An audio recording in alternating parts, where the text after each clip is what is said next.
ICPAC is a regional climate center that provides climate services to 11 East African countries. Our region, East Africa, is one of the most vulnerable to climate change and climate variability. That is why within our climate change services, ICPAC has started organizing a series of webinars on climate change and its impact on the different socio-economical sectors. These webinars are intended to provide a platform to exchange ideas, broaden our knowledge, identify gaps, solutions, and potential opportunities for tackling climate change. This is our fourth webinar, which focuses on the future of climate services under a changing climate. But before we break into our program for today, I would like to announce to all of you that with a great sense of sadness and grief, we at ICPAC mourn the sudden death of Professor Laban Ogalu, the founding director of ICPAC. Professor Ogalu was one of the pioneers of climate science and climate services in the region and in Africa, and maybe worldwide. He served on many international, regional, and national organizations. He was an expert for the WMO, IRI, for IGAD, and for the Kenyan government. One of our colleagues mourned Professor Ogalu by saying, "We have lost one of the giants of climate science in Africa." Today, our services at ICPAC, our forecast, our disseminations, and our research are far better than 20 years ago because we stand on the shoulders of giants like Professor Ogalu. Ladies and gentlemen, I would like to ask you kindly to join me in a moment of silence, observing a moment of silence in his memory.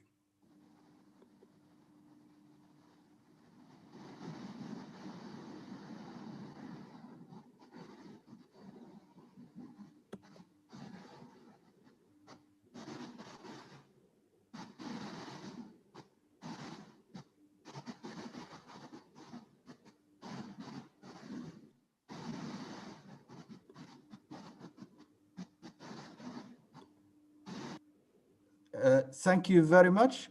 And now allow me to briefly introduce to you our speakers today and our program for this webinar. The webinar mainly, it will be like two sessions. We will start by an opening remark from Dr. Amos Makarau, the director of the WMO Regional Office for Africa. And then we will hear from Mr. Philippe Bouloshu. He is the director of the WMO Regional Strategic Office. He will talk to us about the status of climate services, early warning, gaps, and opportunities in these areas.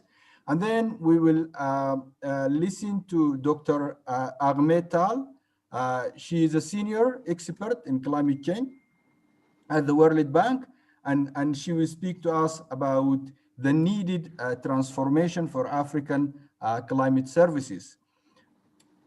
And because climate services will cost money and it will need financing, that is why we invited Dr. James Kinyangi, the coordinator of ClimDev Special Fund at the African Development Bank, to enlighten us about the possibility for financing climate services in Africa. This will be in our first session, and then we have a session, and we are very happy and honored that hopefully some of the directors of the National Meteorological Services from our region, they will join us. We are expecting Mr. Mohammed Ismail Noor, the director of the Djibouti Met, and Mr. Fitni Toshme, the director of Ethiopia Met, Emma Balgehegi, the director of Rwanda Met, and the deputy director of Sudan Meteorological Services, Madam Maha Abdullah. Just a few housekeeping. For the interest of time, you are very free to ask questions using the Q&A tab, and we encourage also our panelists to respond to these questions.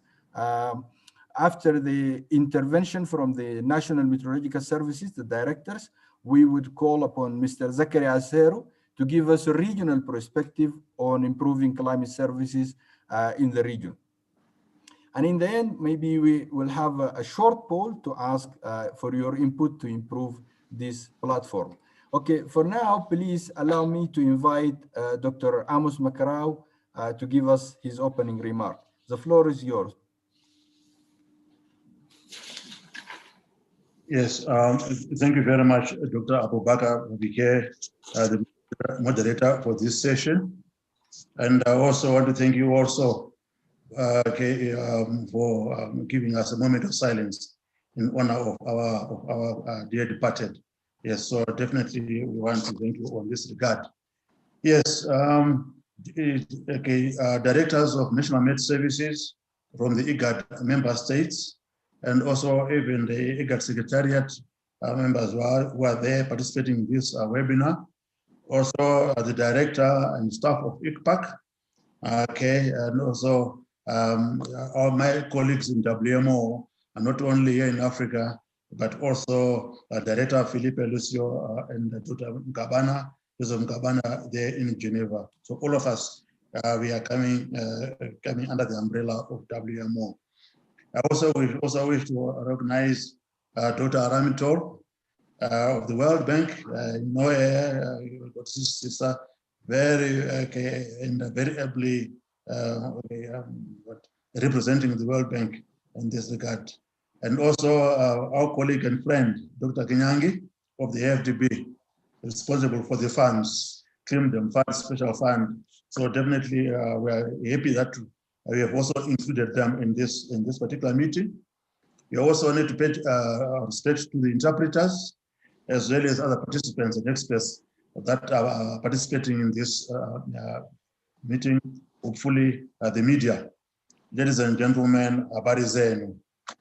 Permit me to begin by thanking IGAD through ICPAC for the invitation to the WMO to attend this meeting on the future of climate services in East Africa. I would like to applaud the convening of the dialogue on how East Africa can cope with and appropriately adapt to the rapidly changing climate and its presidents on the region. However, before I continue, permit me, moderator and all staff at ICPAC and East Africa, on behalf of the Secretary General of WMO, Professor Peter Chalas, colleagues in the Africa Regional offices, as well as sub-regional offices in Nairobi and Abuja, to reiterate our deepest condolences to the family of the late Professor Laban Ogalo, to ICPAC and to the University of Nairobi and the entirety of Africa on the passing on of their father, our esteemed colleague and prominent teacher and scientist, Professor Ogalo. ICPAC, for example, would not be what and where it is today without the leadership role played by Professor Ogalo. Even what we are here for today, is a legacy left by him, and his works are a pavement and a reference for the future generations of climate scientists. So we say, may his departed soul rest in eternal peace. Chair, moderator, and colleagues, the concept note for this meeting says it all. Just like with COVID, we are experiencing unprecedented impacts of severe weather and extremes of climate. While we may not exactly know about what the future holds for us, we are sure about the following, though not exhaustive. 1, extremes in the frequency and severity of weather and devastation in their wake. The rapid melting of ice at the poles and high mountain areas, like in your case, Mount Kilimanjaro and Mount Kenya, for example. We're also witnessing the occurrence of forest fires, not only even now in the Arctic, Siberia, instead of California, Brazil, Australia, as well as the severity of wildfires in many countries of the world. On Monday, I listened to the ICPAC presentation when we were discussing another meeting. I heard of the climate records which were broken in East Africa, and I'm sure ICPAC is going to talk more about that. This climate records really interested me. And so this is something which we need to take on board. We're also aware of the rapid rising of the sea levels, including the tsunamis, all right? And the resurgence of pests, particularly locusts, and also resurgence of diseases such as Rift Valley fever and the island malaria.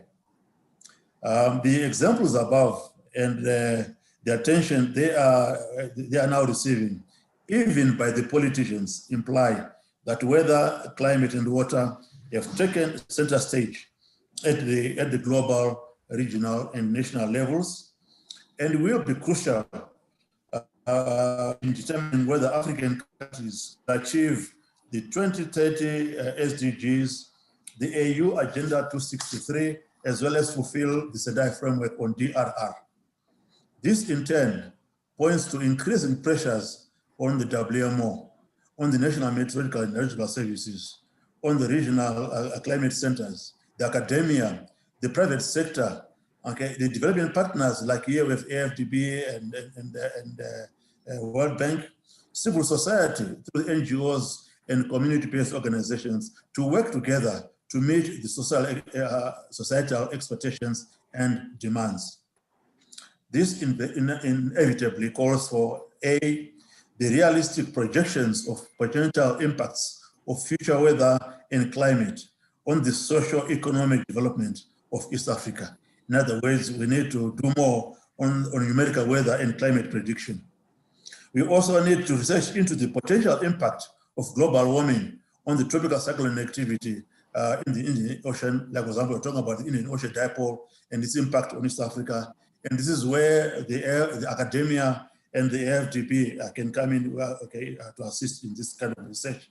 Also, thirdly, the impact-based early warning of disasters at regional and national levels. In other words, we're talking about multi-partnerships in the value chain from production of forecasts to the uptake by the last mile, particularly women and children.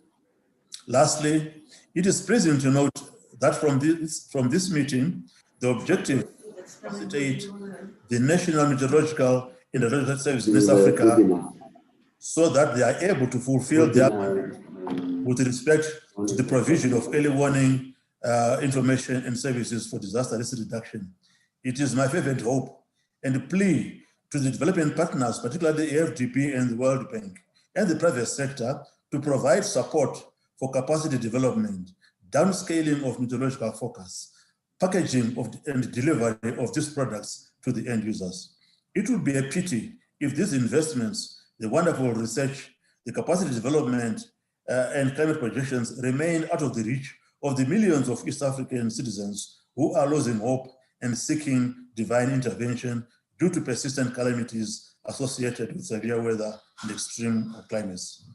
Through the Met services, through the National Meteorological and Hydrological Services, as well, as the climate is changing, so is the need for institutions to change.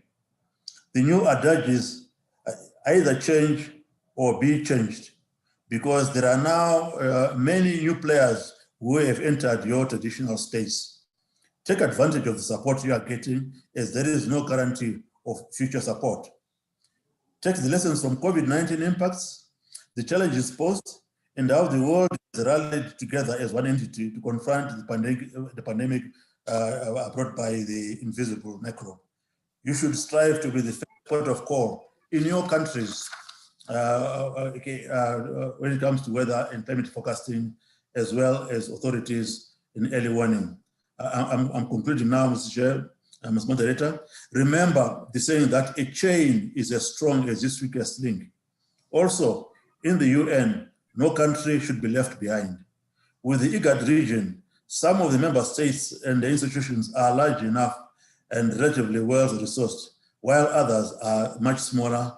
Some are emerging from civil war and therefore need large development assistance.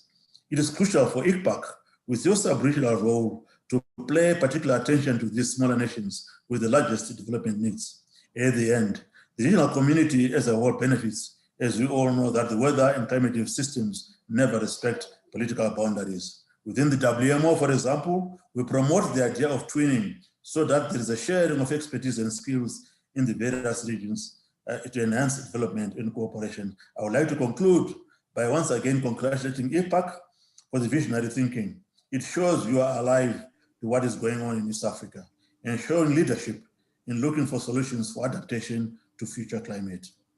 WMO, as Felipe and my colleagues will adjust, stands by ready to play its part as your all-weather and climate friend. Looking at the array of speakers, I'm fully convinced that the meeting will be a huge success. Once again, thank you very much once again for inviting the WMO, and thank you very much for your kind attention. Asante sana. Thank you very much, Dr. Makarao, for these wise and enlightening words. We are really grateful for your contribution, and we are happy to hear from you. Allow me now to move to Mr. Philippe Belushu, who would give us from a global perspective of the climate, the status of climate services, early warning, and the gaps and opportunities. The floor is yours, Mr. Director. Karibu sana. You are muted. Excuse me. You are muted, Mr. Lushu. Sorry, you are muted. Thank you. Well, good afternoon to everyone. I'd like to start by joining the others who have expressed their condolences for the passing of Professor Gallo. Professor Gallo was one of those persons who inspired us as young generations who got involved in climate services in particular. And so it is upon us to continue the baton he left. It's upon us to continue doing the work he started so that the communities in Africa, the people in Africa, start benefiting or fully benefiting from the advantages of effective climate services. With that, I'd like to move on to my presentation. I confess I was very naive when I accepted to speak to the topic which I was given by the organizers. The organizers, in fact, packed 3 topics in just one topic. We have the state of climate services, state of multi-hazard early warning systems, and alerting protocols. Each of these 3 topics for a full presentation by themselves. So I'll try to do my best to give you an overview of the 3 elements I was asked to talk about.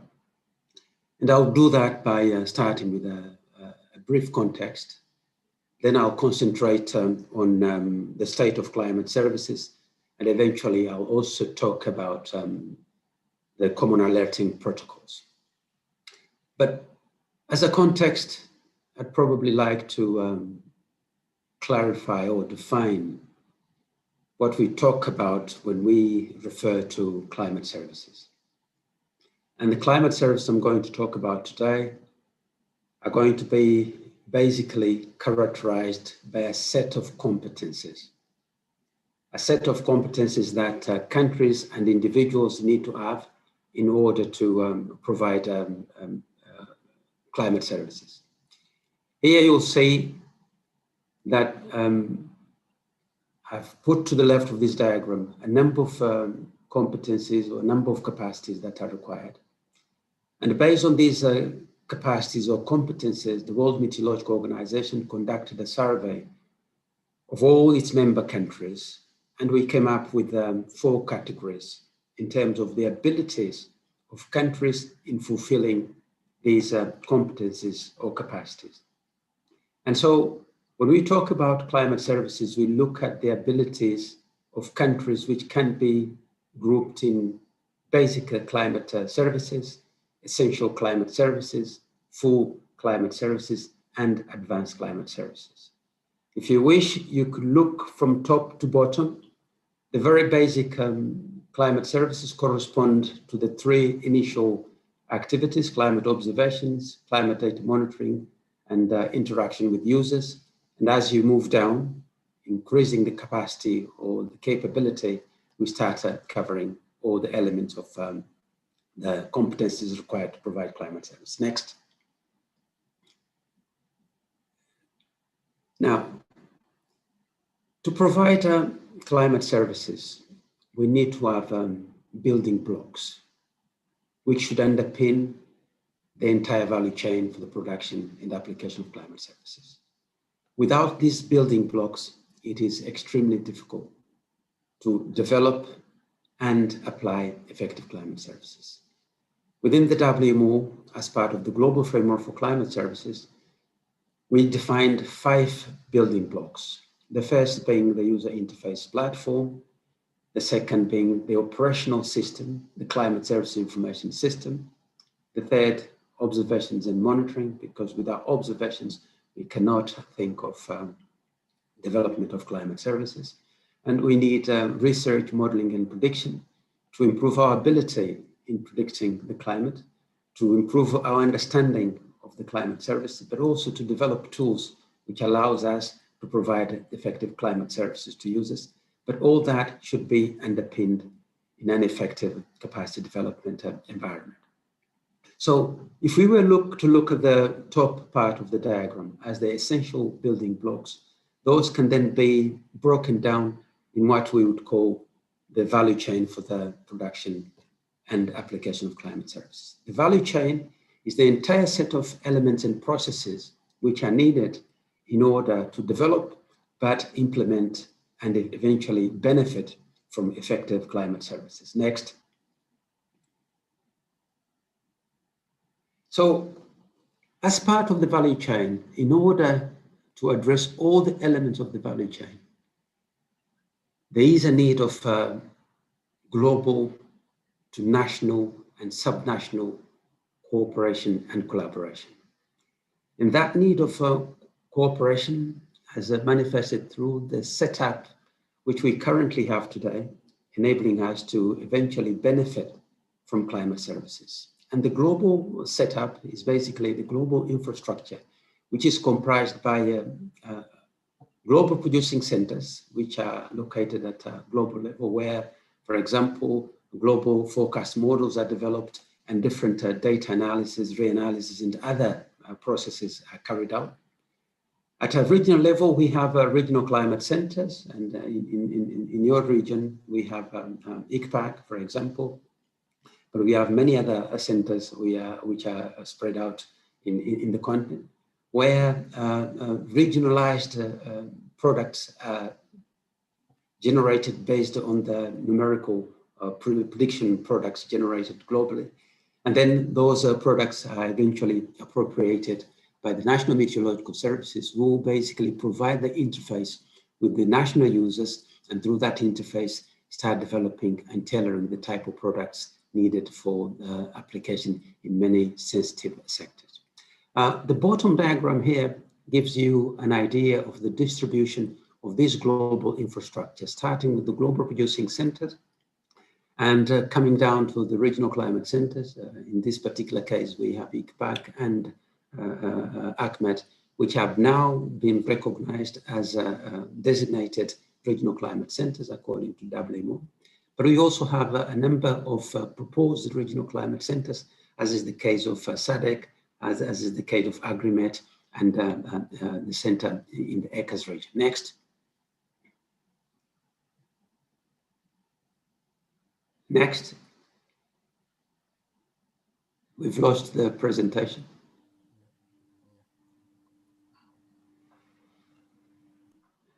Next. So in this exercise, I'd like to highlight one particular institution which plays an essential role.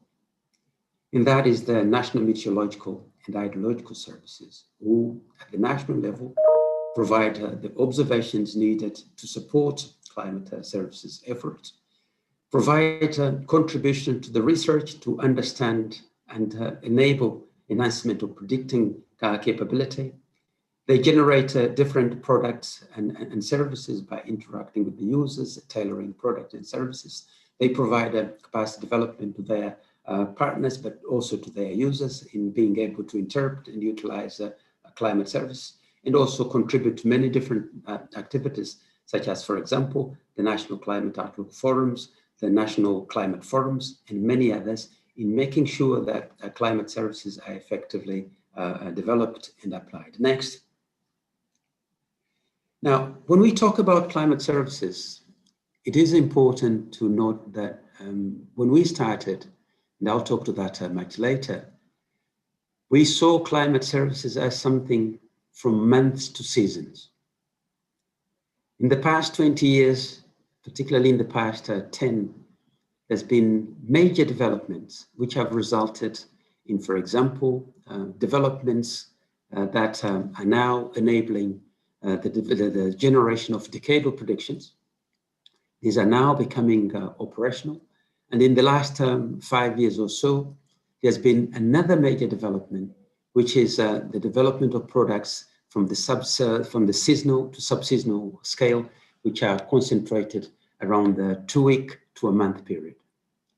So with these developments from 2 weeks to decades, it is possible to start talking about seamless provision of weather and climate services. And this is very important because climate services is, as many say, is what you expect and weather is what you get. So if you have a climate product, a climate service, climate information, you need to calibrate that climate information with either sub-seasonal forecasts or predictions. And as you get closer to the predicted time, you need to concentrate, use weekly forecasts, daily forecasts, and eventually hourly forecasts. And depending on the time scale you are, depending on the time scale you want to apply, there are many different applications and benefits which can be generated from, for example, immediate life protection all the way to ecosystem and eventually long-term policy and planning development. Next slide. Now, with that context, I'd like to come down to the crux of this presentation. And for us to address climate services, and I'm going to concentrate mostly on climate services in Africa, we need to have an understanding of where we've come from. And in Africa, and basically all around the world, we could say with a certain degree of confidence that we've come from Kadoma, Zimbabwe, where in 1997, for the first time, Climate Outlook Forum was held. Because of the success of that Climate Outlook Forum, the Seasonal Outlook Forum, which was conducted in Kadoma, started spreading out across the globe. You see the initial forums depicted in gray or darker blue or darker green. We started in Southern Africa, and with Southern Africa, we had the Greater Horn of Africa implementing the climate outlooks. Then we went to Central Africa, West Africa, North Africa, and from there we expanded across the world. It is important to understand where we've come from because that helps us to characterize the type of products we've known when it comes to climate services. The Climate Outlook Forum, which we are familiar with, would generate the type of maps which I've put in this diagram to the bottom of the diagram, where you could see the probabilities of occurrence of a particular category of rainfall in particular or temperature in a particular region. And from those predictions, we started developing derived products which would indicate the most likely impacts in different socioeconomic sectors. So we started having the implication of a particular seasonal outlook into agriculture, into health, water, and many others. Those implications became key to the development of contingency plans in many parts of the continent and in many countries.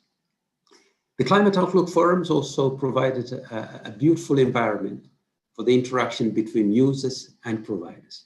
They became essentially the first case of user interfaces in the continent. But the climate outlook forums we've known in the past had a major problem. And the problem was the fact that they were based on a consensus approach. They had a subjective element in their development. And recently, we've moved on, and that has resulted in the development and application of objective forecasting systems based on utilization of numerical weather prediction products. And with that, for example, and ICPAC in particular, was the first center in Africa which has experimented with these objective forecasting systems. In their last seasonal outlook forum, they used those forecasting systems, which now provide the prediction based on the best model fit for a particular region. And with that, one can extract the probability of occurrence of a particular threshold, allowing use and application of whatever we have as part of the seasonal forecast as input into other analysis, which will derive implications and applications in many other sectors. But beyond the application of the previous place, beyond the application of the objective forecasting systems, ICPAC also experimented with new products. Products such as the beginning of the rainy season, which are fundamental for the African communities who rely mostly on rain-fed agriculture to understand how the season is going to behave. So ICPAC experimented, for example, with the beginning of the rainy season, experimented with the end of the rainy season. And there is enough skill today to start integrating these elements into our seasonal prediction system. So all these are adding to the capacity and the value which climate services are delivering in the continent. Next. And with that, next slide, please. With that, we can now come to the current status of climate services in Africa. In 2018, at COP24, the Global Framework for Climate Services was requested to start producing on a regular basis a report on the status of climate services as an instrument that would allow identification of adaptation needs. And for the first time in 2019, the first report on the climate services status was developed by WMO. Out of that report, looking at the data used in that report, I'm going to give you the state of implementation of climate services in Africa. To the right of the diagram, we have the building blocks needed for effective development and application of climate services, but also the enabling environment for climate services. Starting with the basic systems, and the basic systems correspond to observations, correspond to data, correspond to forecasting systems. We see that the majority of countries in Africa fall under the basic category. Basic category, which is associated with my first slide, where we characterize the competencies and capabilities needed for the provision of climate services. We have some countries who provide essential capabilities, but we have very few countries within the basic systems category able to provide full or advanced capabilities. When we come to user interfaces, which are the mechanisms or platforms that allow interaction between users and providers, we also see that this interaction between users and providers, met services and users, is still very incipient because the majority of countries have only basic capabilities in terms of user interfaces. We have some countries who are now making considerable progress in interacting with users, providing with essential capabilities for interaction. But again, when we go to full and advanced capabilities, we still have a very limited capacity. Provision of climate services is perhaps the area where most of the African countries have made progress. And this could be probably explained by the fact that, as I said, we've come from Kadoma. Kadoma was the first place where seasonal climate outlook forums were implemented.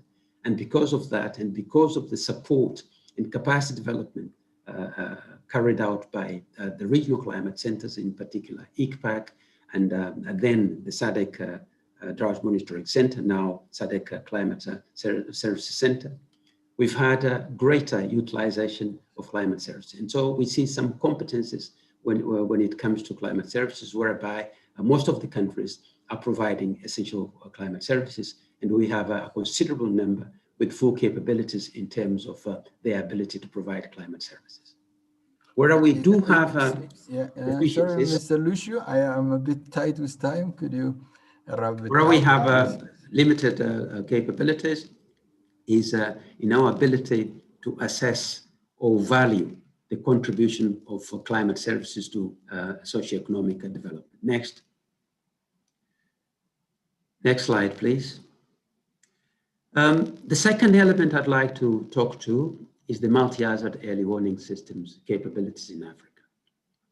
Again, here we see that only 30% of the countries who responded to the survey we conducted in developing these report, out of the countries in Africa, we had 46 countries who responded, indicated ability in implementing multi-hazard early warning systems.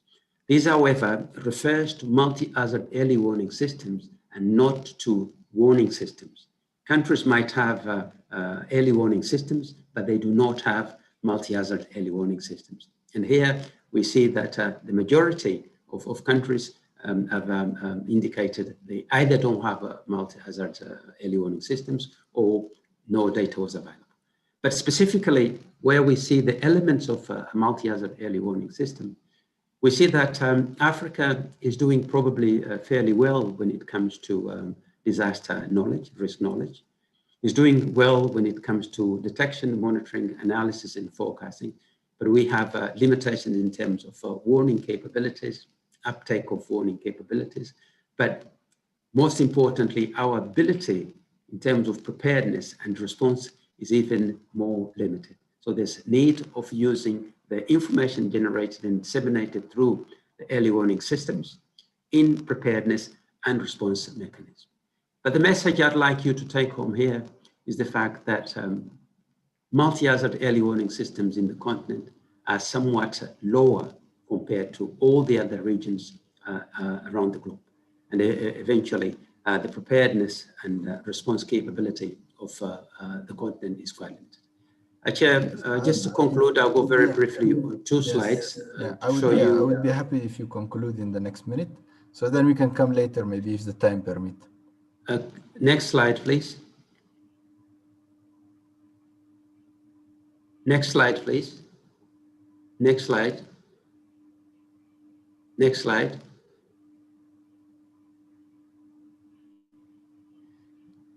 This will be my concluding, no, the map will be my concluding graph. Please display the map.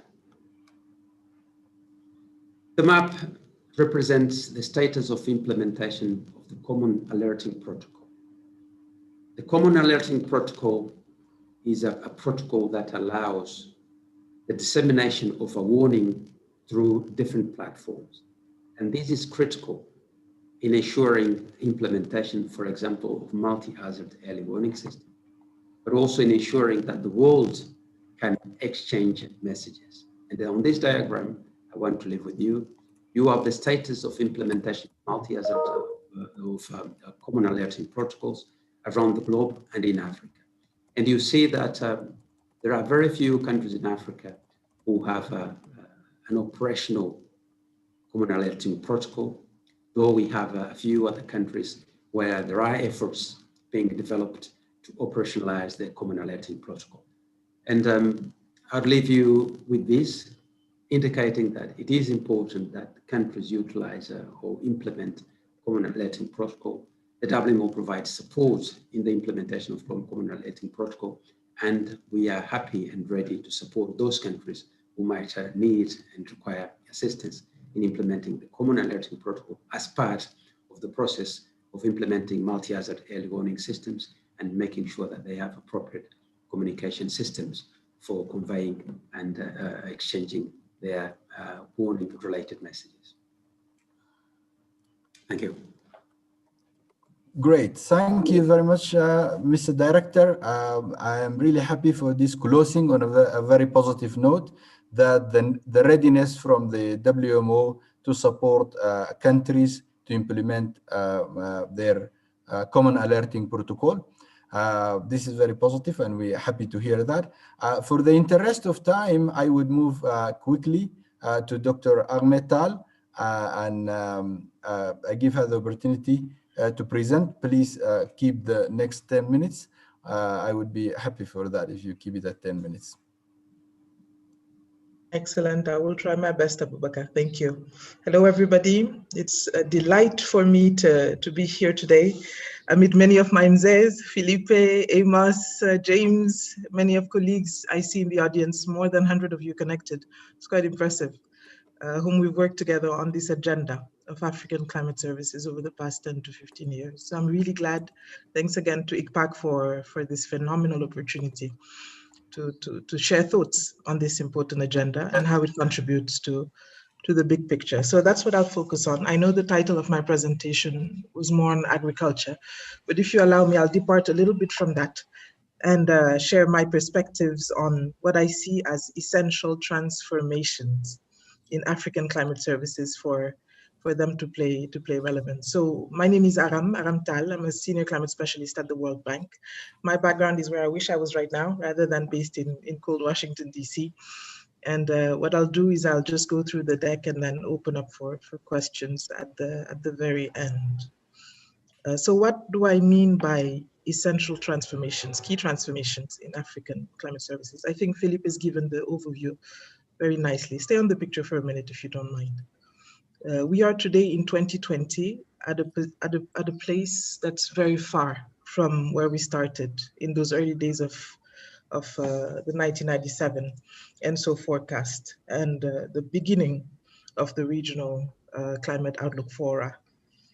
Today, communities such as the ones pictured on this photo, this is a photo from northern Senegal, Saint-Louis, where as we speak, sea level rise is encroaching homes. And I think this is a picture that's familiar for many coastal communities where communities are just being displaced as we speak.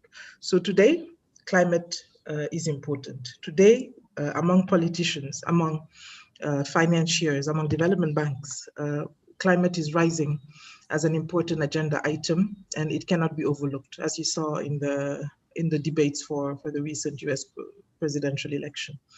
So I don't think we're in a position now where Met services are leading the agenda. Met services are a piece of the agenda, and the recommendations that I'll follow up with are stemming from that perspective. So how can Met services best leverage what they have to offer? And again, I would like to underscore that Met services have a lot, if not the most, to offer to the success of our effective adaptation agenda in Africa and beyond. Now, how do we ensure that Met services indeed help communities such as this one in need today of effective support to relocate, to deal with the rising impacts of climate change, to adapt successfully, and at a national scale to have actual and effective climate resilient development pathways? What is the role of Met services in this agenda today as we move on from the early days of 1997? To me, there are 4 key triggers that have to be implemented. We can move to the next slide. The first trigger is to truly see this value chain as something we've got to flip. Let's keep pressing if you don't mind. On that first point of flipping, a little too fast. Just on that first point of flipping the value chain, Felipe has shown this figure. This is another version from a World Bank training module we've set up last year, What we often see is a depiction of users of climate services. And I do believe that at 2020, that language is just outdated. It doesn't work anymore. Why do I insist on that? It's the end of end users. We have an article out there that calls it that way. In many ways, these users are really clients. And what I mean by that is that weather and climate services are not to be consumed by them. They're the ones that dictate what types of services are needed, what essential tailoring elements need to go into the process of deriving tailored users climate services. And finally, most importantly, they're really a piece of input into a broader process of defining climate resilient development outcomes. I don't know if you're able to click and see the additional text without moving to the next slide. If you just click, there should be text that comes. Yeah. So that's what I mean by this value chain truly has to be flipped on its head. And I think our colleagues from the humanitarian sector, I see Fiona Percy and others connected, our colleagues from the community-based adaptation sphere have been pressing that message now for many years, that we ought to stop considering users as passive consumers of information, but truly their clients that ought to drive the process, and that ought to tell Met Services in many ways, how do we ensure that the weather and climate services out there are the ones relevant to inform decision-making by a farmer, a fisher folk, a pastoralist, and are the ones needed to inform climate-informed development planning. So please, let's stop calling them users. The second point I'd like to insist on is on partnerships. I think the GFCS has demonstrated over the years past the true power of Met Services is in their ability to eke out partnerships. I call them partnerships for value addition, because Met Services are really one element of the value chain. You could call them the starting point of it, because without science, you don't have informed adaptation planning. But there's many steps removed from the data and the science to getting to actually impact. And it takes partners along the way. At the first level, sectoral partners, as the GFCS user interface platform has shown, to take the input and develop a decision-making aid that at the local level, at the subnational, national, regional levels, decision makers can actually act upon, whether it is to establish early warning systems, multi-hazard ones, as we just discussed, or to actually decide when to sow, when it's at the level of a farmer, and when to conduct key agricultural operations during the season. So across those different steps, you need the person who knows about agriculture. You need the person who knows about the vulnerability context of the particular locality. And that the Met Service is not able to achieve that value addition unless those partnerships are in place. And to me, that's really critical. And to me, a successful national Met Service is the one that has most partnerships out there. Call them MOUs, call them operational memoranda, but those partnerships are what will make the value addition happen. At the third level, I call it a focus on climate resilient development outcomes, so the yellow box, because truly that's the end game. As you look at countries' NDCs being submitted this year, the revised versions of them ahead of the next COP, early next year rather, countries are increasingly being asked to determine what their longer term adaptation goals are. And Met Services truly play an important part in that. Without the science and the information, you can't have calibrated planning. But what we see right now is there's no real institutional apparatus in place at national scale to link information with early action. Again, I'm drawing on the experience of the GFCS, because there we've tried, while still working with Felipe, who was my old boss, we tried to implement those national frameworks for climate services. It succeeded in about a dozen countries in Africa. And what we saw is that legal infrastructure is essential to ensure that the Met Service is at its place institutionally and has a channel that links the early warning that is issued by Met Services and connects them with inter-ministerial bodies of decision-making on floods, on droughts, on cyclones, to ensure that early warning leads to early action. So I think that level of linkage institutionally is something that national Met Services ought to seek today if they are to achieve any relevance ensuring that the products they deliver lead to actual outcomes, both within the season and longer term as part of development and adaptation planning. Last but not least, I'll go fast. It's this issue of business models. I think there's been a lot of work led by folks in the community to understand how does a Met Service actually have a business model. It's important because the sources of funding determine how much a Met Service can achieve. So if a Met Service is still very much selling its data, our age-old discussion, and if a Met Service truly only has very limited public funding, then there's only so much that a Met Service can achieve. So this area is very important. And I think there's good practice emerging on what a good business model looks like for a director of a Met Service. And I'd encourage our colleagues who lead Met Services to look into that and develop longer term financing models, including public-private partnerships, obviously. I know James will get into that shortly, so I won't right now, but I do want to share with you a little bit of the work that I'm leading on at the bank, and I hope it adds a little bit of inspiration for colleagues leading work on this agenda. Let's go to the next slide.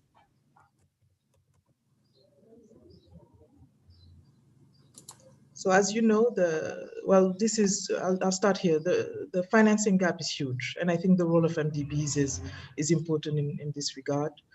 Overall, on adaptation, not just support for the infrastructure of national Met Services, we face a gap. And by 2030, when the worst impacts of climate change will begin to manifest, we estimate that funding gap will be at least 120 to 275 billion.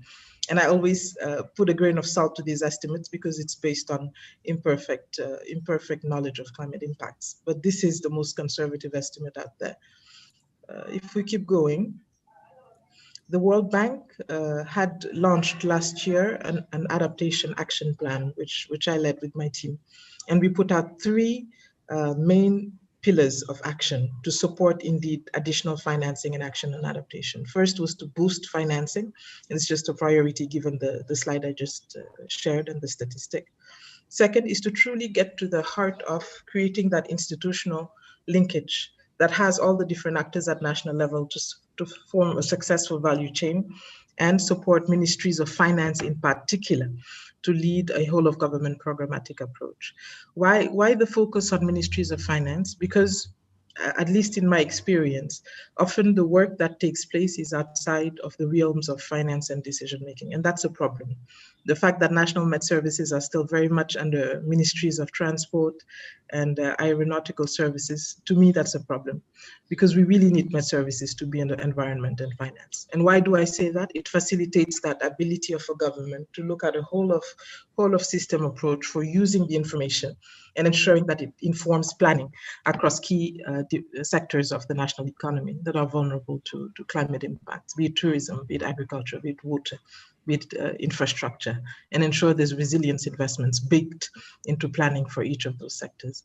So this was elevated in our plan as a key pillar for action. And last but not least, there's still no convergence on outcomes measurement.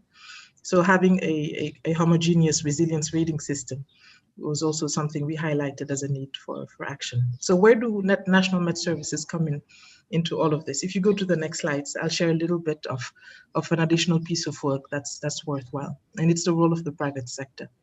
I'm leading right now a piece of work on finding out how does the private sector come in and support different elements of the value chain we just discussed. I'll fast forward to the next slide, where you see the relevance for national Met Services. So in this approach, I see the Met Service supporting upstream.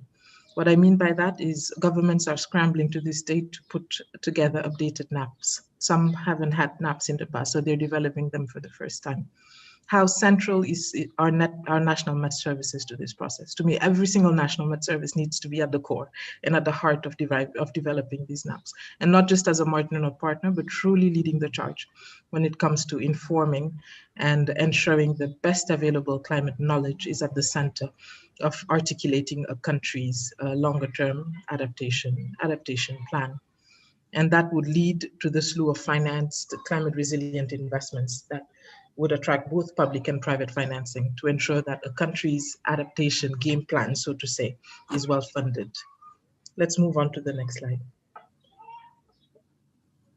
Other entry points in this approach for national hydromet services would be to ensure that as the NAP is developed, capacity is also envisaged to ensure that in the future, strengthened national Met Service prediction, monitoring, observation, and tailoring capability is supported. Because as we know from the climate science community, you do need that iterative process of observation as risks continue to rise. So that prediction capability needs to be at the core of these NAPs. Be the best advocate for yourselves, basically, and ensure that, as funding is going into these priorities nationally, there is indeed enough provision for national Met Services to do their jobs well. And that's going back to the point of business models that I discussed earlier. And the better a national Met Service has a plan for funding, the easier it is to revert priorities of that plan in a broader national adaptation plan. And then I'll skip over the next steps, but I just leave this slide up to show how if the Met Service is plugged in very early into the process, there's a high likelihood that that piece of the puzzle from the Met Service is connected to the other pieces focused on now developing a national investment plan, then deriving both public and private financing to be able to implement that plan. As we speak, our World Bank team is focused on ensuring that we can indeed add additional private financing and testing models to do so. And the mobilization of private financing for adaptation remains a holy grail that my team is committed to continue cracking over years to come. If you keep going, I think that's my last slide. Yeah. What I'd like to underscore is truly the importance of the transformations that Met Services have to go through. I think Amos put it beautifully that we need to change or be changed. I was famous during my GFCS days for telling Met Services you will be dinosaurs unless you get out of the closet and truly show the brilliance that you can offer to the landscape of decision makers out there. I think it rings true even more so today. And I hope that many Met Services, I know that's the case, are indeed getting out of the closet, so to say, and ensuring that their services are at the center of a national process of climate resilient development planning and overall development planning that integrates climate risks at its center. So I'll stop there, Abubakar. I hope I wasn't too long. Back to you and happy to answer questions after. Thank you. Yes, thank you very much for this very rich and well-informing presentation, Agame.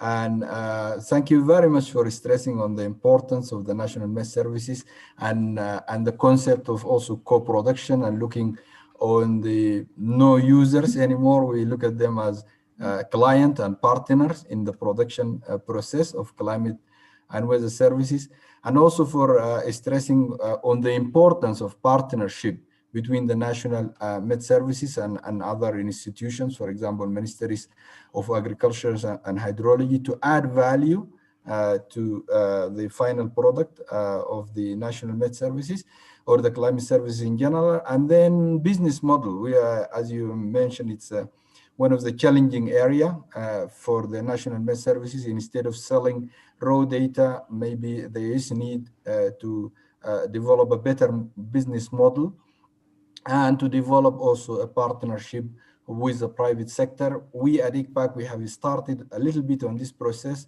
The last year, we tried to create some room or platform for discussion between the national Met Services, the national media, and the private sectors, hoping that we could create a platform for better dissemination of climate information.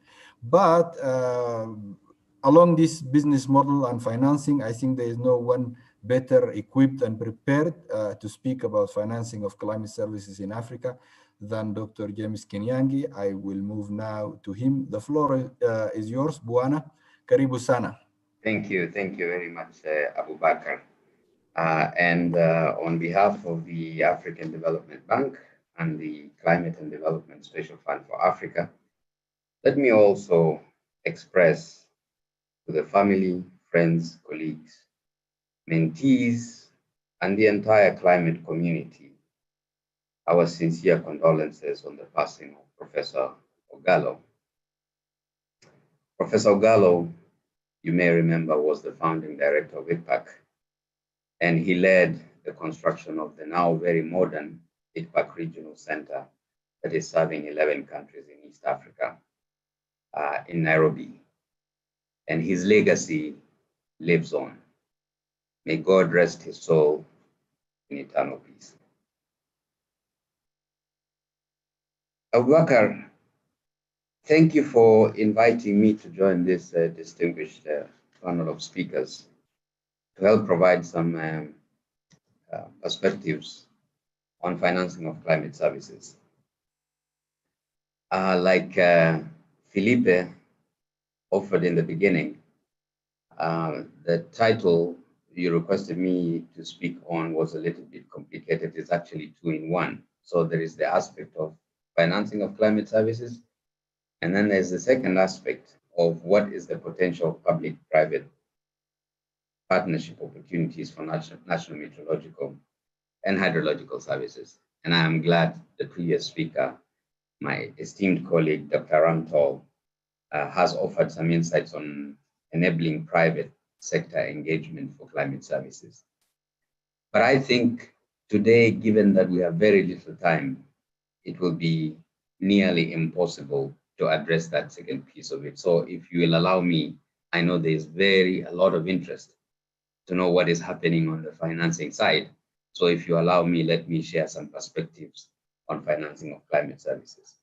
Here at the bank and at the CLIMDEF Fund, we are focusing on 5 ways in which we are addressing and investing in modernizing and supporting the delivery of climate services in Africa. And over the last 10 years, we have deployed nearly $366 million on investments that are contributing to hydromet, including observing systems. 1, we are tackling a growing profile of extreme events. And I don't need to explain this. Amos talked about the desert locust invasion in East Africa. Many of you will know the tropical cyclones that were very active in the Southern Indian Ocean, Idai and Kenneth, that left 1,000 dead, $1 billion in damages. And so what we're doing here at the bank is we are increasing climate and weather observation for extreme events, but we are also supporting operations for emergencies. We have a special relief fund that provides an immediate $1 million to countries that are in distress from extreme events, from the impacts of extreme events, and they can come for a second cycle and request another $1 million for a second opportunity if those extreme events persist. We also have now a recovery special purpose vehicle that we have designed and developed here at the bank on disaster risk financing that we call a DRIFI, that is working with the Africa Risk Capacity to provide a pool of sovereign insurance products where countries can join, pay the premiums, and request payouts whenever they suffer from the impacts or the damages, loss and damages from extreme events. So that's one way we're focusing on that. Secondly, we're closing the gap on the weak data capacities. My colleagues at WMO will tell you that 54% of surface stations in Africa and 71% of the upper air observations cannot report accurate data. So this aspect of that Philip presented on basic observations, which is observations, data, and the interface with users, is not well developed in many African institutions, in many African countries, and especially within our national meteorological and hydrological services.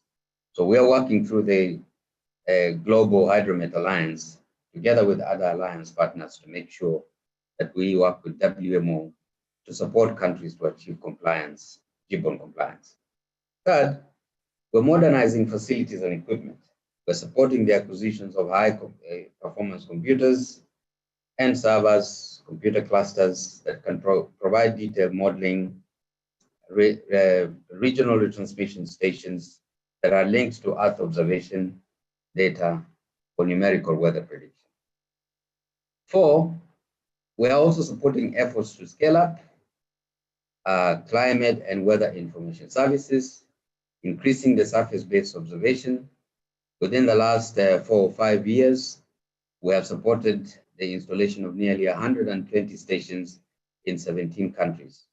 This is a small set of stations, but it's very critical in contributing to the basic observations within the countries. Fifth, we're building the capacity for the delivery of climate and weather early warning, training scientists, providing support and grant financing for weather forecasting and modeling experts, and also for supporting the national partnerships, or what we call under the GFCS, the national platforms for climate services. So the CLIMDEP Fund and the AFDB is a significant player in this area. And we're working with other partners to deliver a new state-of-the-art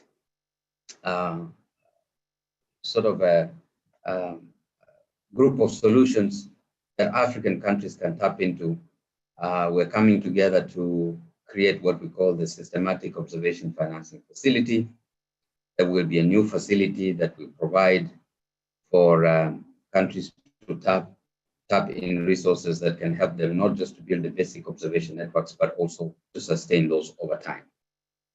Let me give a few more comments on financing climate and weather services. When we do an analysis of the current portfolio of the Hydromet Alliance members, we see that at least $2.5 billion is going towards foundational investments. But this is embedded mainly in large climate adaptation projects and resilience projects. Around 20% of these investments is dedicated to strengthening weather observation systems. And we are learning now that improving local observation is good, but there are still weaknesses in data systems. And this represents a lost opportunity for us. A lost opportunity because it provides also sustainability challenges. Therefore, we think having a robust financing mechanism is a way to address this gap and is also a way to seek sustainable financing. Basic observation in Africa requires an increase in the available surface-based and Redison data generation and sharing by nearly a factor of 8 to 10 times. We see that the collection of Redison data is improving by 50% when we look at the data between 2015 and 2020. But that from surface-based applications or surface-based observations is only improving by 9%, which is quite small. And even with the Redisons, if you consider the impacts of the COVID-19, where we had a huge impact on the aviation and marine transport industries, we find that information collected by aircraft dipped almost 90% for the global south. And therefore, this represented a huge gap for Africa. We have to think going forward how we're going to address this gap. Let me mention two challenges that the National Meteorological and Hydrological Services face. One is the limited capacity to develop large-scale observing systems projects. And the second challenge that they're facing is related to budget constraints. And Aram, I think, has spoken about this. In terms of operation and maintenance, staffing, training, equipment, fuel, transport, etc. So we are happy to help build capacity to access financing, but also to develop sustainability models that can address cost recovery, including with focus-based financing, and also encouraging countries to form what we call national climate funds for long-term access of support to develop their national meteorological and hydrological services. Let me wind up by just briefly sharing with the participants what the situation looks like now in terms of the portfolio of the Hydromet Alliance members. At the Adaptation Fund, in 2020, their portfolio is about $150 million. And a lot of this is dedicated on early warning systems and disaster risk reduction, which are funds that are going to support not just the basic services that we talked about, but also to support build the capacity to access funding from larger entities such as the Green Climate Fund. At the Climate Investment Fund, they have a portfolio of about $200 million, which is mainly in projects for hydromet investments and capacity building. And they are able to leverage an additional $144 million to support the $200 million investment. At the GCF has been able to, by this year, 2020, make grants totaling about $877 million that is dedicated to hydromet investment. And 13% of that is going to observing systems. There is an additional $1.8 billion in co-financing that the GCF is able to mobilize with that portfolio of projects that is being supported this year. And we know from interactions with the GCF that they are on a trajectory to mobilize an additional $2.2 billion USD by 2030 in their medium-term framework, which will perhaps provide another $1.2 to $1.5 billion that will be dedicated towards climate and weather observation systems. So there's a significant pot there in the next 10 years or so that we should be thinking how to access, or we should be thinking how to support countries to access that particular pot. At the Global Environmental Facility, they're currently implementing about $369 million of investments to support hydromet.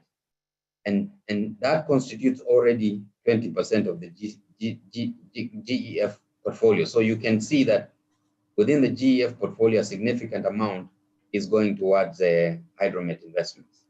Here at the FDB, as I mentioned earlier on, we made a provision of about $366 million in project finance to support hydromet. In project finance, and $70 million of that has gone directly to support hydromet. But we are thinking that we can mobilize an additional $25 billion in climate financing by 2025. And we are very excited to work with many of you in African countries to make sure that we increase that share of $70 million to a larger share of the amount that will be mobilized by the bank through to 2025. Quickly, let me also say that there are other Hydromet Alliance partners that are providing opportunities for financing, $200 million by UNDP, a quarter of which is going directly to support hydromet, and they are planning to raise an additional $100 million between now and 2030.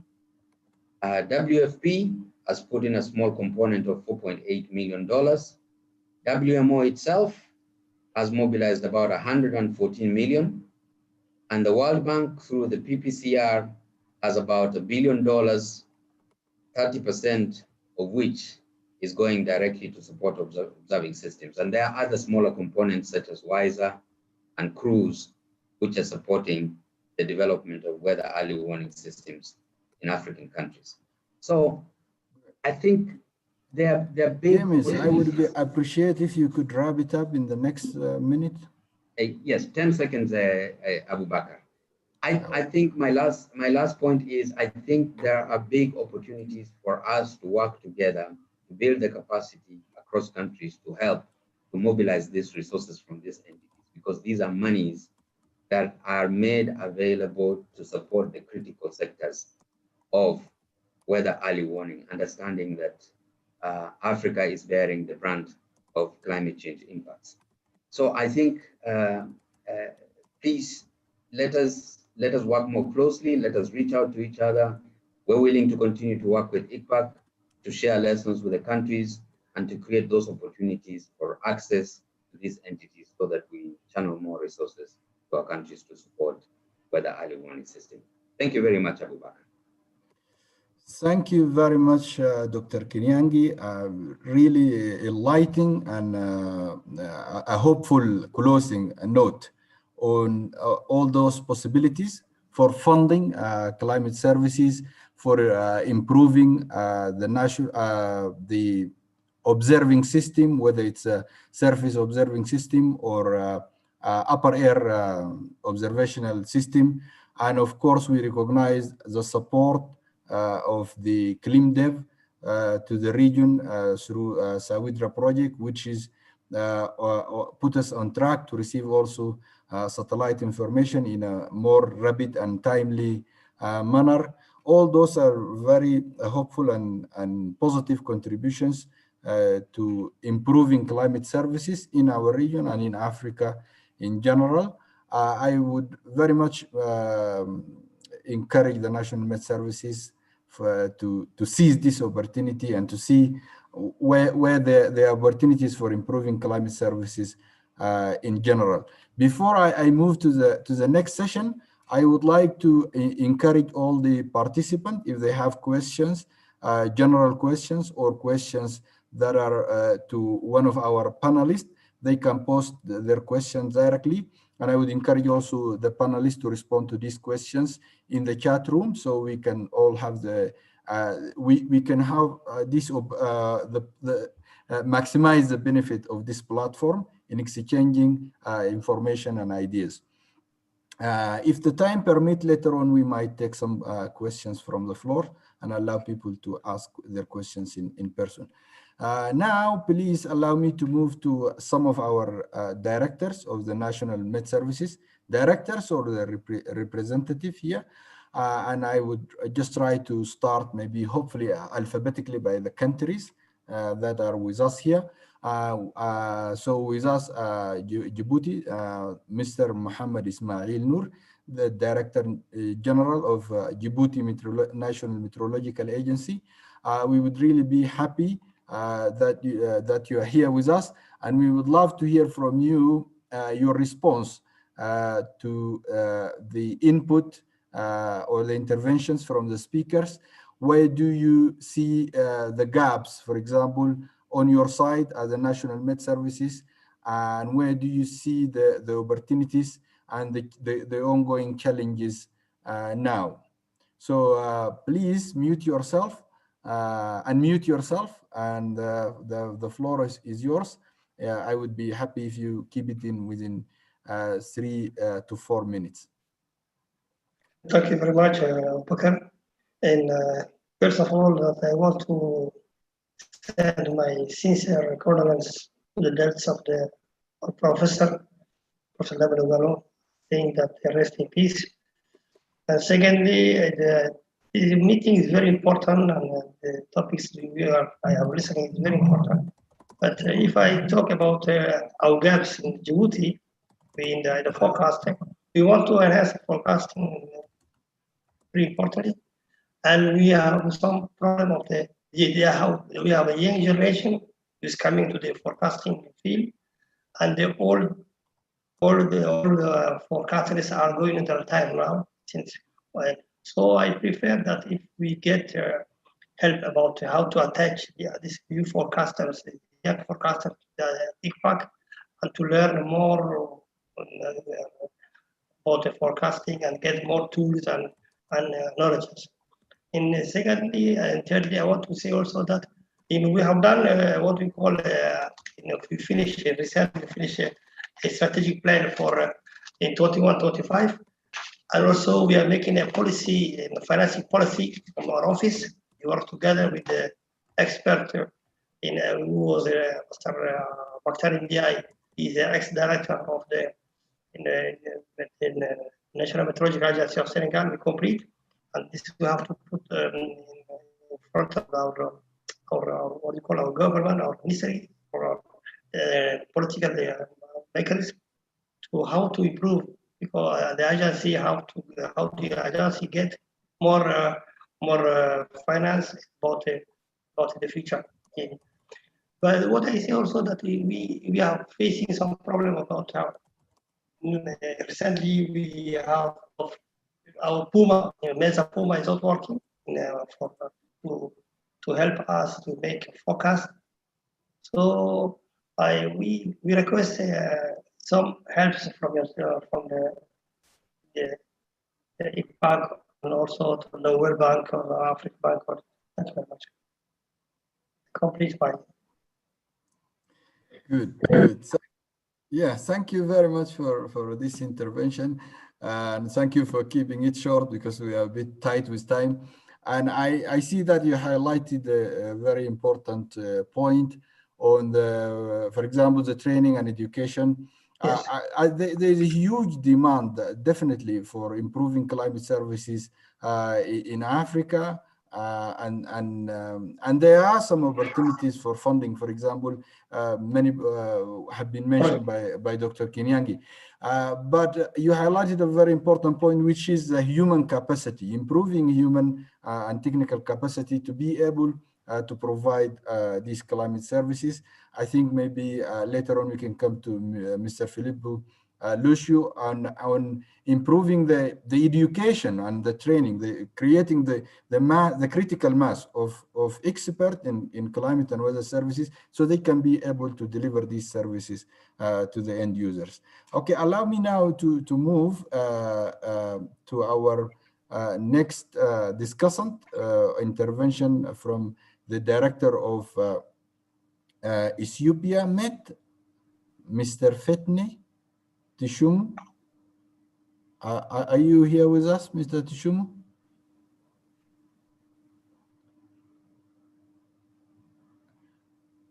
Okay, if we don't have it for now, I would move to Director of Rwanda Met, Mr. Emabal Gahigi. So if you are hearing me, could you please unmute yourself, and we would be happy to hear from you about the intervention or the presentations from our speakers. What do you see in terms of gaps in climate services in your own country, for example? What are the opportunities and the challenges to you? And how do you think we can work in a collaborative way at regional and international scales in tackling these challenges? Thank you very much, moderator. And then first of all, I'd like to thank you very much for the organizing this webinar, this important webinar on the future of the climate services in East Africa. And my sincere condolences to the entire family of meteorologists due to the passing of our professor. Personally, has been my, as a graduate from the University of Nairobi, I had the chance to pass through his hand during my studies.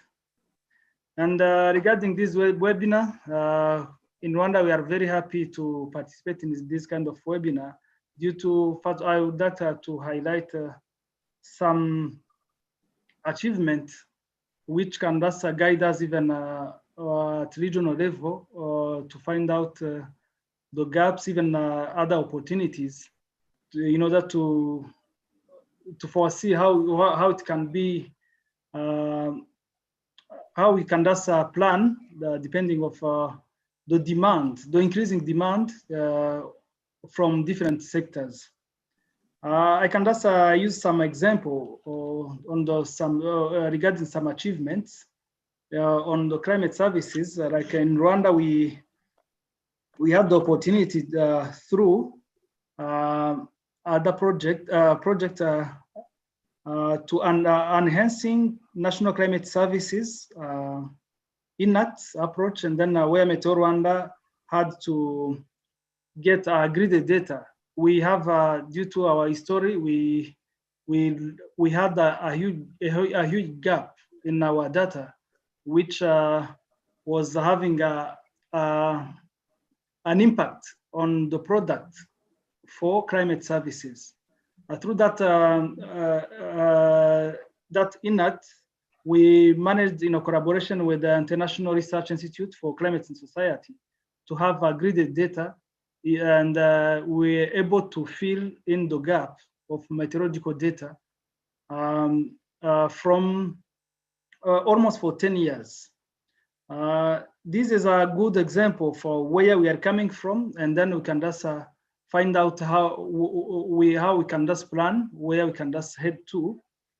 From a particular, the other opportunity like regional project, we are just collaborating with our other national meteorological services. And particularly for this webinar, I would like to emphasize on the gap we do have in technical capacity regarding the meteorologists, where we need there is an increase a demand of how we can just be more proactive regarding respect to manipulate the numerical weather prediction models, and particularly where we need external support, financially or even technically. And I can just take this opportunity to appreciate the support from our sister institutions and then other global centers or research institutes. But we still need more support in order to be able to serve all the needs from the other socioeconomic sectors. Without taking too long, I would like to thank the organizer for this opportunity, and we will be exchanging through our usual communication channels, and hopefully we are going to get all the presentation. Thank you very much. Thank you very much, Mr. Gahigi. I am very much pleased for your contribution and intervention. And for sure, we would definitely summarize the input from all our speakers and all the material from this important webinar. And we would be happy to share it with the National Met Services and all those who are interested in receiving these informations.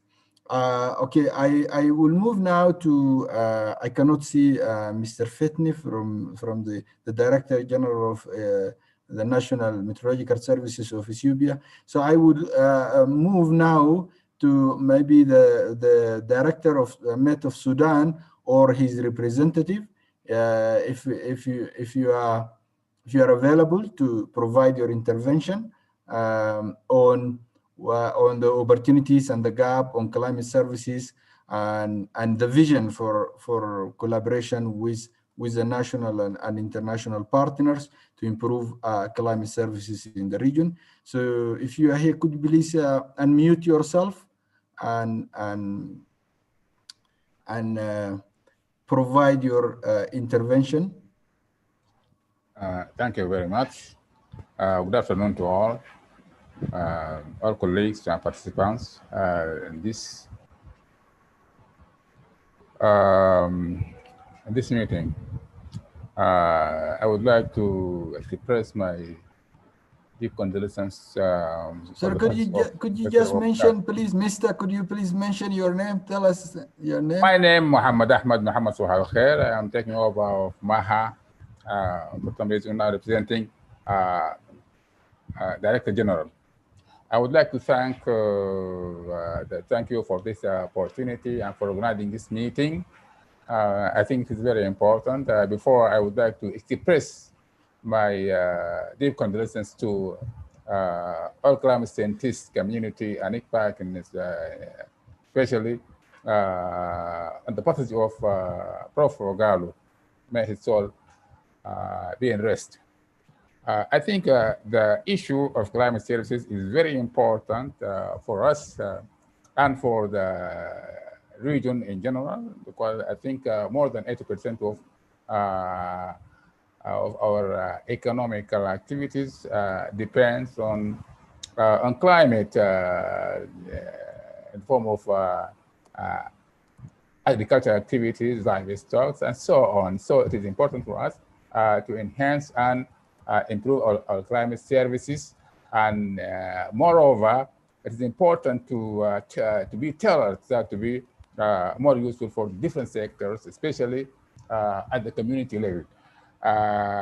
Sudan Met Authority is providing climate services for different sectors, agriculture sector, health sector, water resources sector, and other sectors, energy, and so on, even plant services for the public.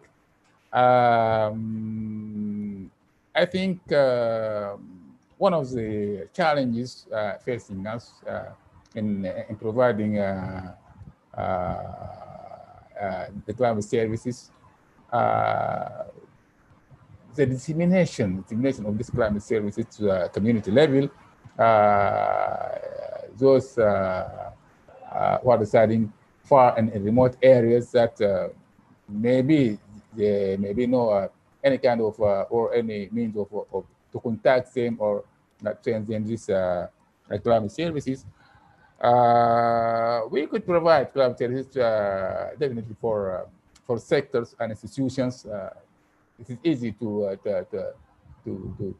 deliver a climate service for them, but the challenge is how to deliver this climate service for those at the community level where they need it to deal with the extreme weather and climate at the area, especially these 2 years, 2019, 2020, where we faced severe rainy season, very wet rainy season that resulted in floods and floods and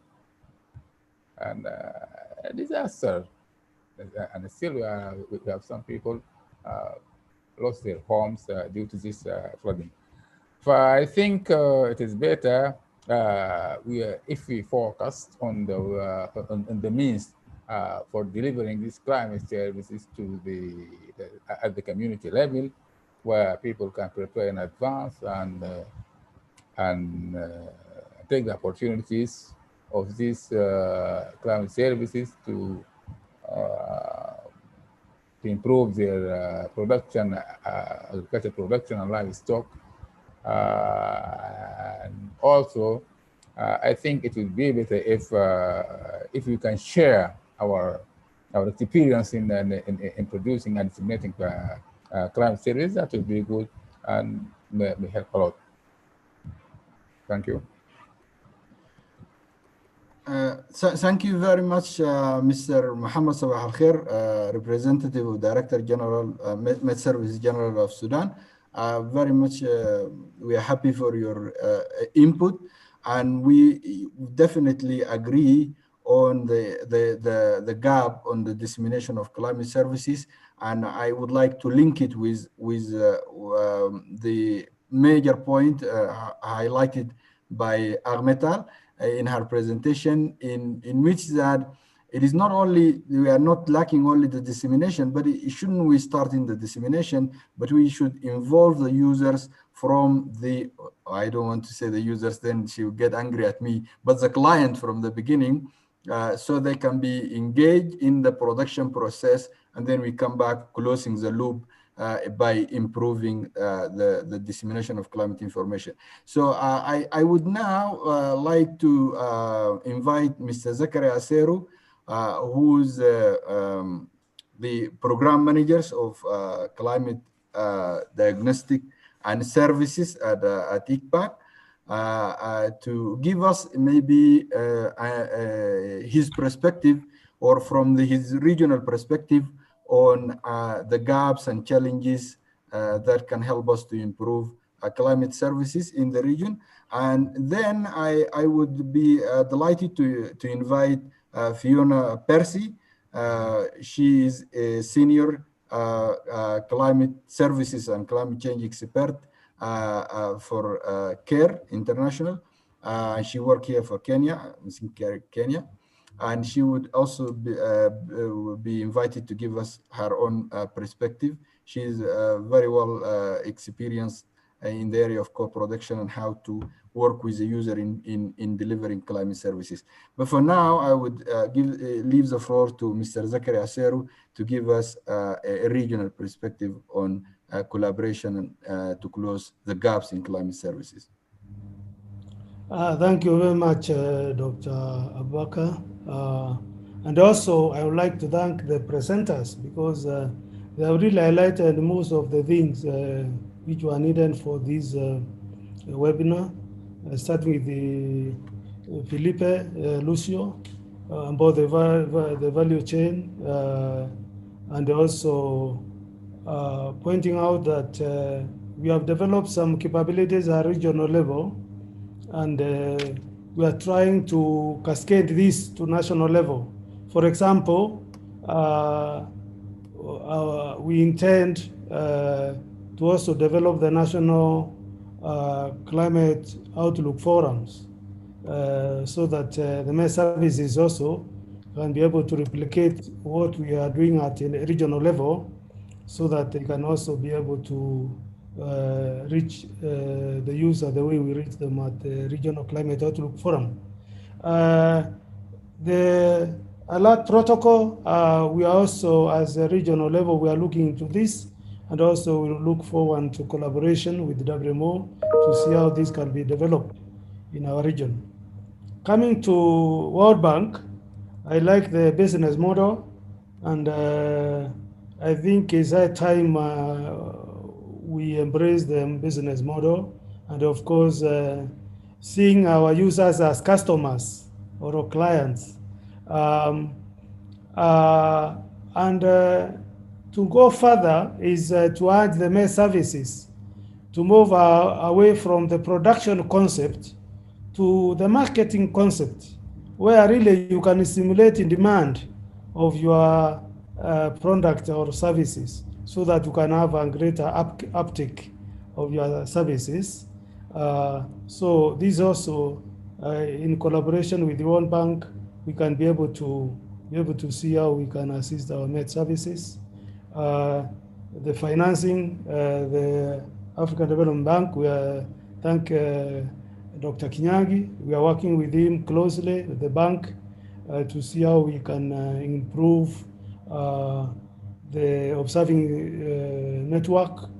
We have also noted that not all the stations report. We are now in the process of taking stock to know even why the existing stations, most of them don't report, and most of the automatic weather stations. So this is what we are undertaking in the next few years to assist the MES services to see, even as we increase the observing stations, why are the current one not providing information? Coming to the MES services, we have noted the gap on capacity building. We have noted some of them have developed, like Djibouti have developed the strategic plan. I can urge them also to align with the updated integrated African strategy on meteorology, which is weather, water, and the climate, which is being also validated in the region. We validated in IGAN, being validated in other RECs, so that you can align. But as we know, strategy plans, which other countries also will be developing, they rely very much on the capacity and the resources we have. We know when we tap onto the foreign or external resources is to earn on what we are doing. So the idea is, how can we work with the MES services so that they have enough internal capacity, human capacity and resources to implement the strategies, because strategies are based on capability, not weakness. So we will be talking much more. And one way we think about this is if we can be able to demonstrate, which will be working with the MES services, the impacts of the service we are providing. How can we influence the decision and policy makers. That's what we should do, so that with visibility, the government can be able to increase funding to med services, because it's not lack of resources. You can see government in our region fund other sectors more than med service. It is visibility, which will work in collaboration with the WMO, and then we demonstrate how to, what we do, what med services or the climate services we offer influence policy and in decision making.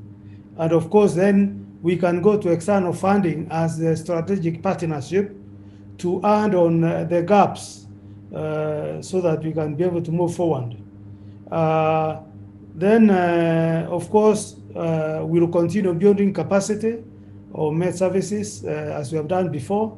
But also, we need to work with the med services to see how the knowledge management, the capacity which has been built, we should not allow people to retire before they pass on this knowledge to the young generation, the way Dr. and Mr. Nuru is saying. So we need to work on, when we have training for trainers, to ensure that they actually pass the training, what they have learned to the other people.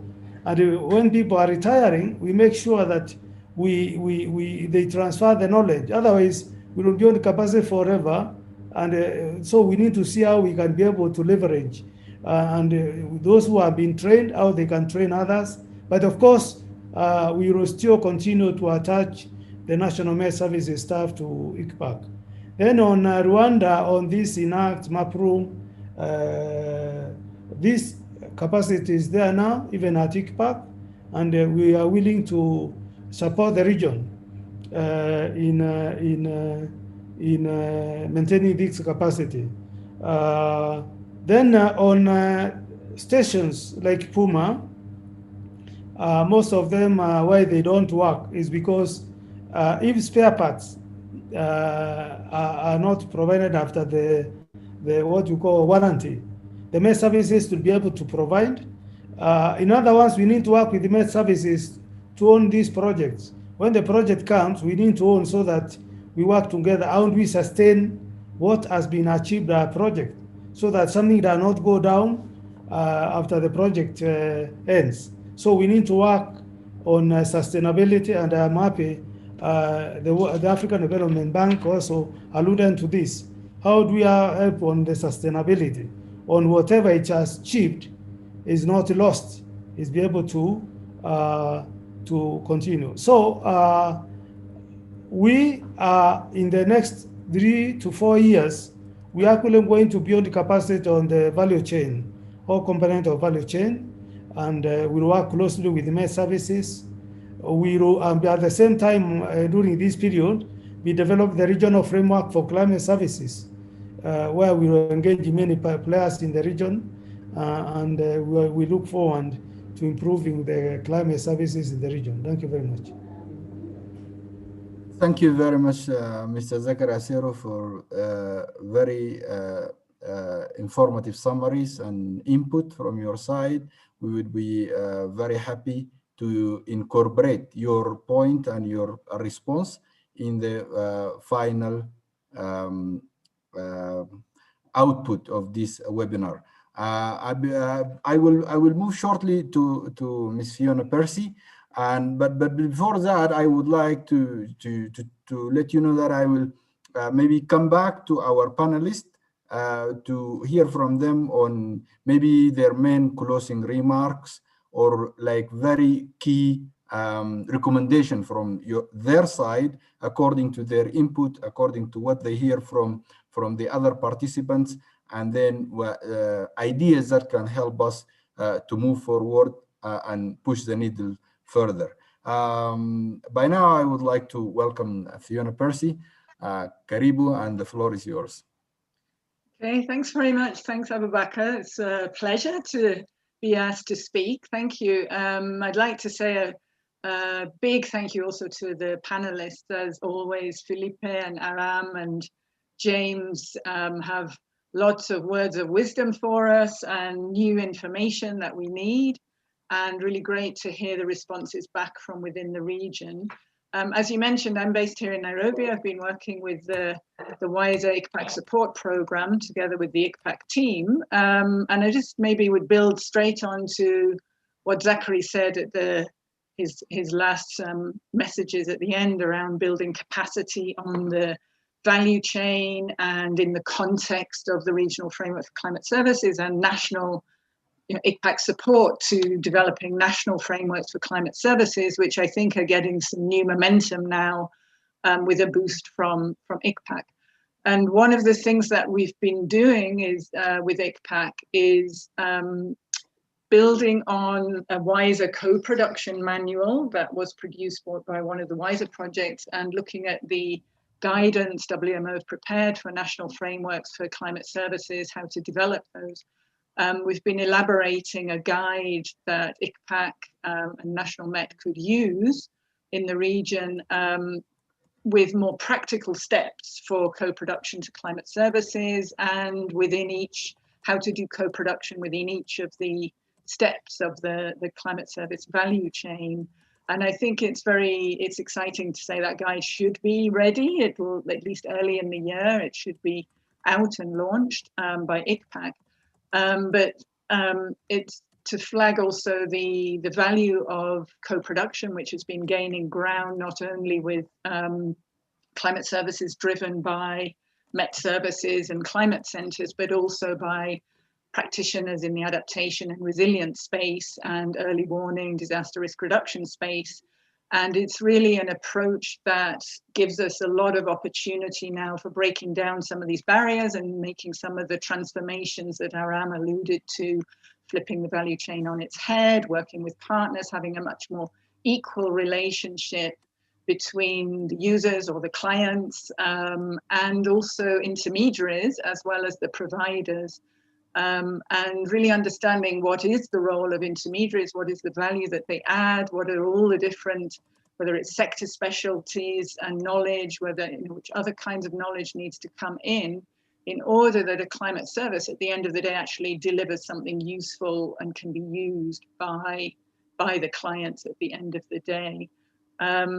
So I think this webinar has been really useful in just stressing that point around climate services, the need for more equal relationships between the different actors and how do climate scientists and Met services step up to that? What are the transformations needed? And what a great opportunity national frameworks for climate services can be in helping to make that transition and build that capacity and support those improvements in early warning systems, adaptation, climate smart agriculture, private sector linkages and so on. So thanks again, thanks Abubakar for giving me some space to speak, and thanks all. Thank you very much. We are always happy to hear from you and your insight. You have been a great asset to us at ICPAC and in improving our climate services, improving our climate outlook forum. Great to hear from you, and of course, we would be happy to summarize your input and share it with all our audience here. For the interest of time, I would like to go back to our speakers, our panelists, and I would really happy to start with Felipe again, because he has to leave, and I would be happy if I could hear from him, in a very short, concise way. What do you think from the input from the different contributions from the national Met, from the regional? What do you think? What is your recommendation for us on how we can move together in improving climate services from international level, at WMO level, regional, and national level? Well, thank you. I'm afraid I'll have to leave in a minute. I'll address 3 points. In terms of climate services, there is a need of building capacity, particularly at the national level. And the capacity should be a capacity in terms of observations, because the quality of observations in the continent is quite limited. But we also need to build expertise and skills. The expertise and skills needed to tailor product and services for different applications is quite limited. The second point is the fact that we are not making much progress when it comes to multi-hazard early warning systems. Very often warning systems exist, but they exist independently. I recently visited Mozambique, where a tropical cyclone ended up creating a flood event, but the two warning systems were not integrated, and therefore it was very difficult to deal with the hazard, to deal with the disaster that emerged of a particular event.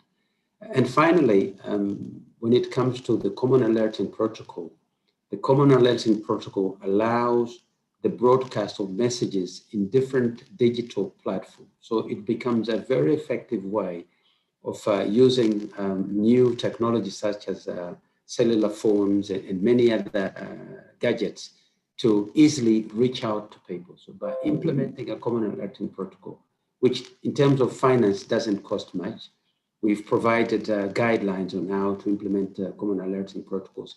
And we even have a virtual lab for countries to train themselves in implementing Common Alerting Protocols. We would be facilitating one major problem, which is uptake of timely warnings by different members of communities at various levels. Thank you very much for the invitation.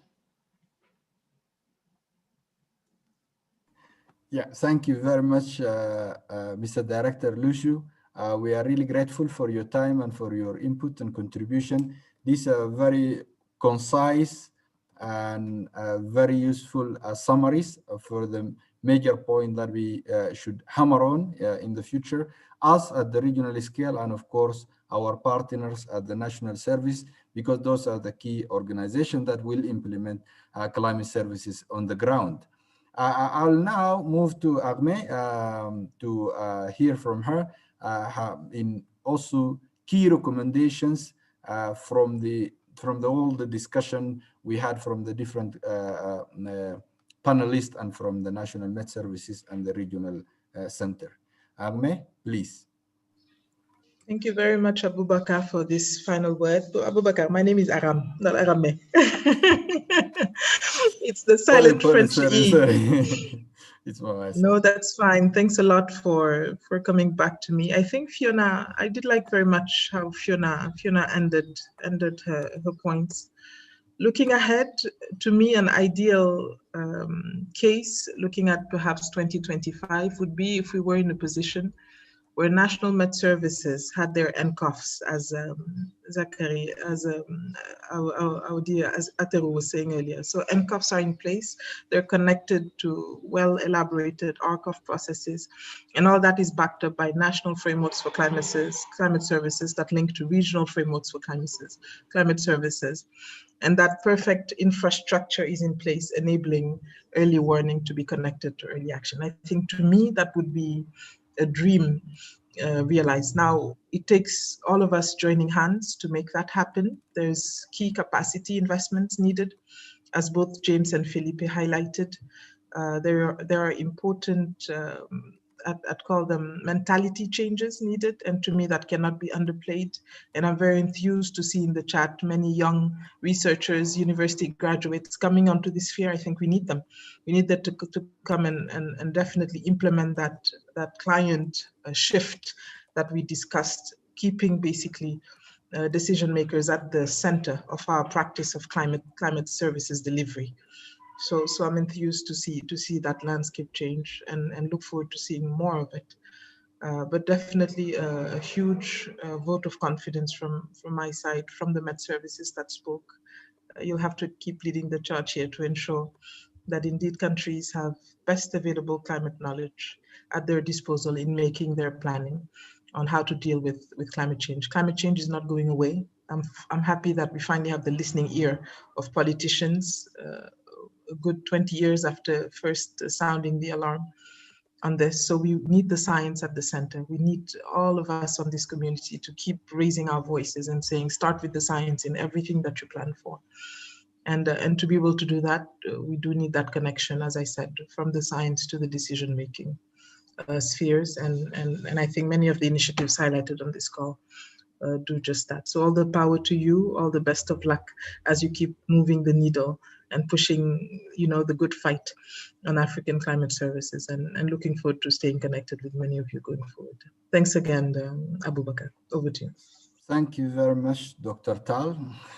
So before I move to James, I just have a question here, and I thought it might be very relevant to you, or you have done some work on it, and I would be happy if you could be kind and answer it. From it's a question from the floor from Zainab Makunan, and the question is: the main problem in climate services is poor communication to the end users.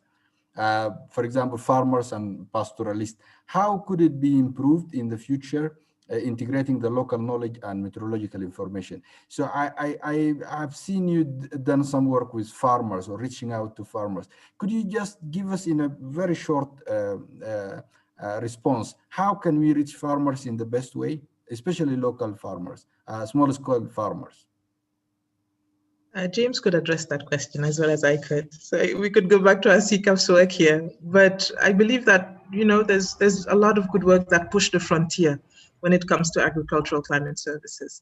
And what we've seen is that, again, tailoring is the chief word here. If you look at farmers, pastoralists, fisher folks as needing tailored user-centered climate services and seeing them as clients who tell you what they need and you deliver what they need to be able to conduct their operations on farm when they go out fishing and when they take out their cattle grazing. Then that enables you to ensure that as you communicate, and I have a pet peeve for dissemination, but as you really enable two-way communication streams with them, then you're able to ensure that it reaches them on cell phones. There's a 210% cell phone penetration rate now, looking at digital climate services in Africa. So that's a key opportunity. No other region has that in the world.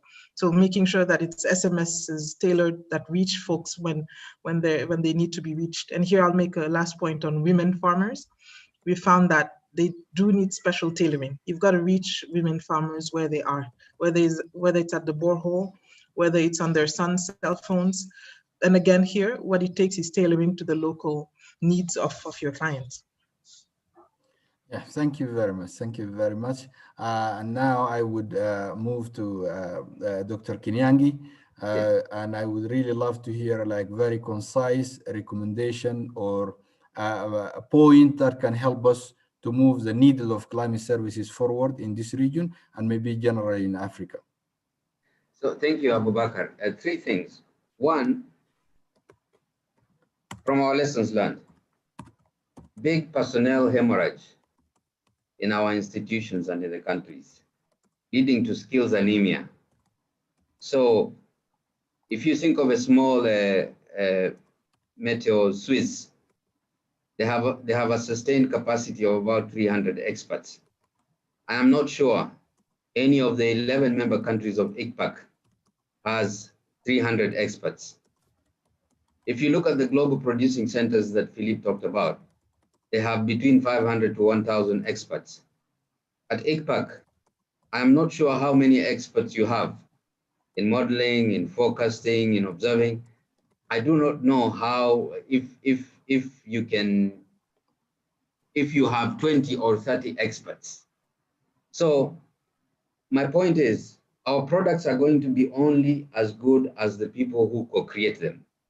And if we don't have the expertise to create our products, no matter how many meetings we have, no matter how many discussions we have about all the fancy products that we could produce and the sectors we can serve, the sectors are huge, I'm going to come to that. I don't think it's going to happen. Secondly, many of you must have heard about these big data platforms. You must have heard about Copernicus. Now with ICPAC and the other regional centers, we are working on installing these regional retransmitting stations in order to have access to satellite data from low polar orbiting satellites. So there is this opportunity for big data. But again, we don't have the expertise to tap into and use products of big data. Third, lastly, Abu Bakr, Aramtal made the very important point. We need to redefine our user community as clients, because we need to look at the demand side of climate services. I have not seen a deliberate effort within the Met and climate services community to provide that linkage between provision of services and use of services. So when you think about climate-informed agriculture and food security programming, or energy projects, or water and sanitation, or infrastructure, I do not see a deliberate effort where you have the creation of services that serve these communities, because there is a lack of engagement with those different sectors.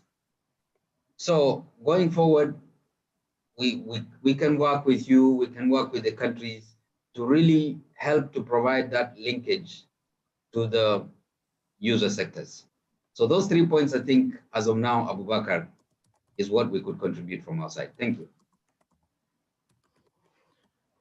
Thank you very much, Dr. Kinyangi, for these very good points that can summarize our way forward, or can work as a guiding stars for us to move forward. I think we came to an end for this webinar. I would really like first to apologize for many of those who maybe couldn't join us for some technical difficulties. We had really huge number of people signed up for this webinar. Almost about 500,000 people actually registered for the webinar.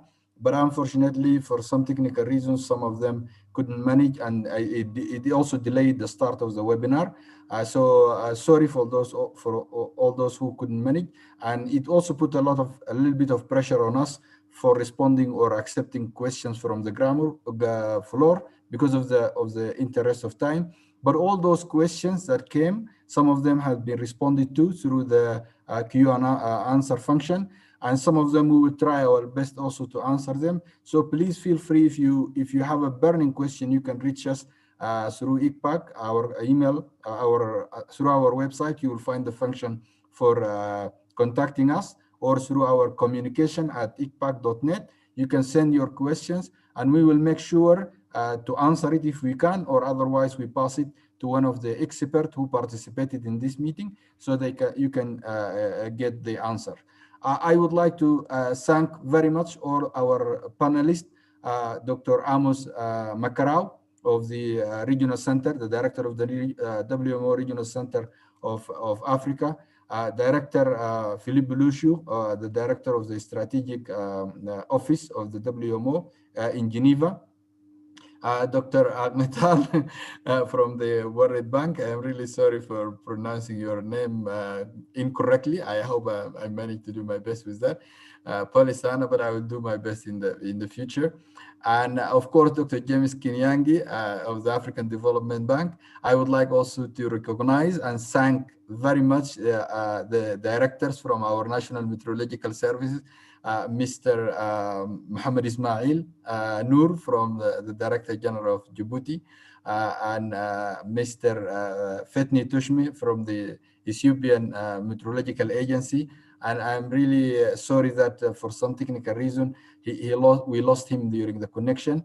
Emeba Gahigi from Rwanda, the Director General of Rwanda Met, very thanks for you, and very much thanks for the representative of the Director General of Sudan Meteorological Authority, Mr. Muhammad Sabah Al-Khair.